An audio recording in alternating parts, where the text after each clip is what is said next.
So Imaginary is Blumhouse's latest movie where you have a woman who moves into her childhood house with her new husband and his two kids. But yeah, that's basically it for the plot. There's not a whole lot happening in this movie. And starting with a couple of the positives. Now, I do think the main actress in this movie is pretty good, given with what she's working with. I'd also say that the main little girl from the trailer is pretty good too, honestly. They're probably the two biggest positives about the entire movie. And going off of that, that's immediately where this movie suffers. It's one of those Blumhouse movies that basically tells you all of the interesting scenes in the trailer. When you have no actual plot, you just need to find a way to inject characters into the movie that keeps the audience interested, but they really have no interesting way of doing that. And how this plays out in actuality is the family at home doesn't really do a whole lot when they wait for characters to show up.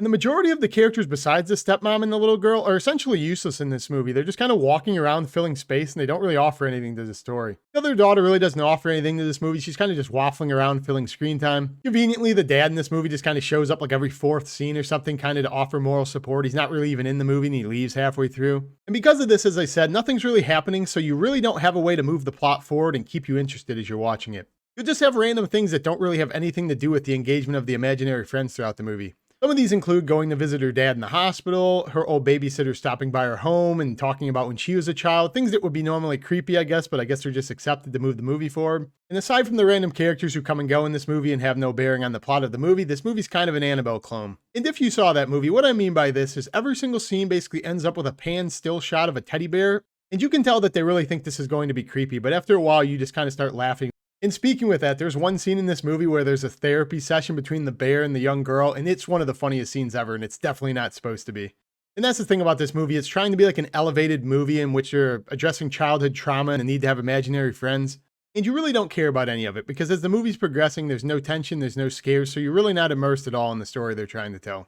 Now, something I thought was funny throughout the movie and I kind of picked up on is they're really pushing a narrative that all kids had imaginary friends. And maybe it was just me, but I never had an imaginary friend and nobody I knew had an imaginary friend. So the premise they're really trying to push throughout the movie to keep you immersed, again, I did not relate to it at all. And they really need to beat you over the head with this, because the little twist and the little message they're trying to portray by the end of the movie will only stick if you really agree with that point. But getting back into some of the positives of this movie, as I stated in the intro, the comics I thought in this movie that the main character's creating are super cool.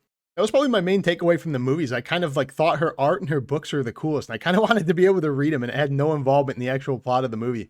And the other thing I would say I thought was actually pretty cool is the CGI monster design they're kind of going for with the imaginary friends. But that's also the problem because they never really show you any of them and you barely see any of it. So by the time you get it, you're just left wanting more. And that was like the only interesting part of the movie. And that's a little bit of the disheartening thing about a movie like this. It's called Imaginary. So you think they really lean into the premise of imaginary friends making some scary monsters, but they really don't. I mean, the world is your oyster. You can basically create anything you want. You're in the realm of imaginary friends. Imagination is at play, and you choose to do the most boring, vanilla script where there's really nothing out of the ordinary. It's just kind of annoying. And when you do get to the third act, I actually thought the third act was pretty good. You get into this like imaginary world where there's a bunch of stuff happening. It's really heightened. You have this pretty cool like killer teddy bear that's going around, and you know, the world's kind of like an Oculus thing where you don't really know what's going on because it's all imaginary. But even with this, it kind of just keeps going and going and going. It was kind of cool for like the first 10 to 15 minutes. I feel like the third act of this movie is like 30 minutes long.